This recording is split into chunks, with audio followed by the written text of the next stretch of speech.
guys, came to talk to you today about tiny homes. Unfortunately, the movement hasn't quite made it to Columbus yet, so we're here in front of a nice shipping container because, as you'll see here in a minute, they can be used as homes. So stay tuned.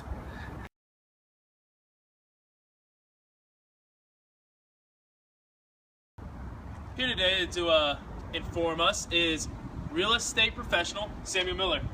Hey, how you doing, Jay? Good. Thanks for joining us today. Yeah, anytime. All right.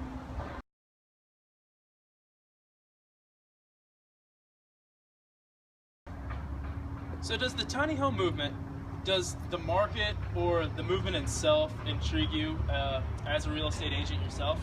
I think it's pretty interesting because to know that the average American spends like half to a third of their income, which translates to like 15 years just working and the money on their house, and I just think it's crazy. So as far as the efficiency goes and being able to use that space and it's just cheap, I think that's great. Right. And just a point of emphasis, the regular home now is 2,600 square foot.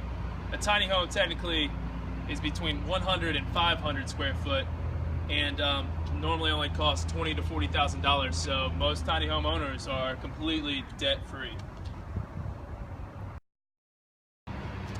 Media coverage of tiny homes is starting to expose more and more people. Have you noticed a direct correlation with media coverage to your customers or your clients being more curious? There's definitely a lot of curiosity with it. It's kind of hard to broadcast that because people here in the East, we don't have them. So it's definitely hard, but yeah, people are curious about it because everyone's trying to save money. Right. Excuse me. Having a little bit of construction background myself, I know zoning and all that can be big problems. Does that pop up with tiny homes, or how does that work? Yes, as far as like the zoning and the regulations, the big cities kind of have a problem with it most of the time.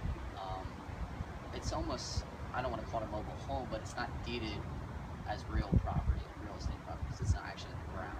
So that's, it's hard. Okay. So yeah, another emphasis. Most tiny homes are built on trailers, and they are not stationary with a set foundation. So that can be a big problem. A big question people might ask is, hey, tiny homes sound just like a camper. Right. What's the difference? Well, the big difference is they're just built completely different. What I mean by that is they're built to last longer, they're built for people to live in them longer, and actually the outside of them, the aesthetic look is just better.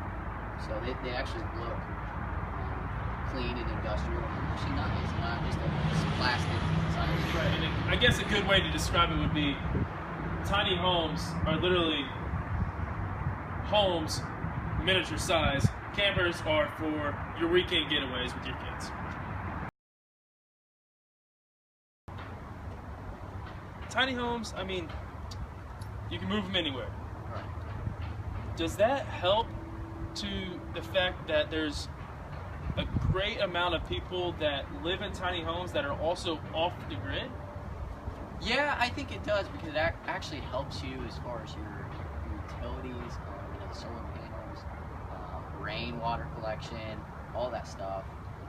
You're almost saving so much money from that, and you can really move them anywhere. Right.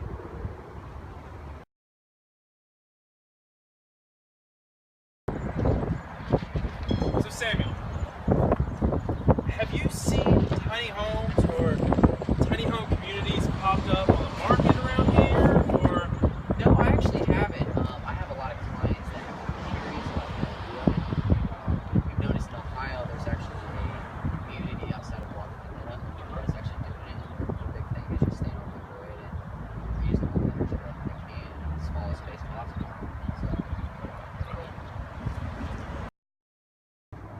So Samuel, see, you're not a big man. Not at all. I was not the biggest person in school. Yeah, I'm sure you didn't get picked first on the basketball team. Sure didn't. Most of the time last. Yeah.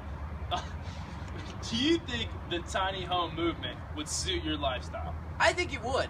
Like you mentioned before, I'm a small person, so it'd be great to wake up and not have to travel the whole 1,000 square feet of my house just to get coffee. You know. Understandable. So and I like to save money, so that's my big thing. And when you don't have much inside, you get to go out and enjoy the better things in life. Absolutely, Jake.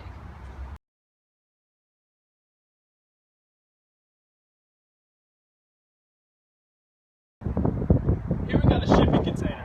You can find these for about $2,000. The most general dimension of these are 8 by 40, giving you 320 square foot, 9'6" tall, giving you plenty of headspace. A great candidate to start a shelf or a tiny home, and very affordable. When comparing the tiny home's energy needs to that of the average home, its electricity ratio is 1 to 12, its heating 1 to 14, and its cooling 1 to 14. Like I said earlier, the shipping container, great way to reuse something that would, earlier in days, maybe just get melted back down to steel. Here, we also have pallets. These are great now. People are repurposing them for furniture, floors, ceilings, anything that you build with wood. People are starting to use these. The best thing is, they're free. The average home takes 7 lumber trucks to deliver all materials. Tiny homes take on average 1 lumber truck, reducing costs in all affected areas.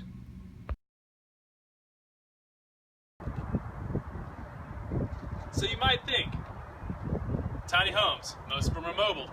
Do they have toilets, or do you need one of these guys outside? Answer, most have decomposing toilets, eliminating most waste, and also, you don't gotta go outside to go to the bathroom. So with tiny homes, I feel like most people, they want their space, and they want to try to, keep the environment the way they found it and not damage it any more than they need to. How do they do that? Well, a tiny home, the average size of it is about 400 to 500 square feet. So that's about, a sixth of the average home in America.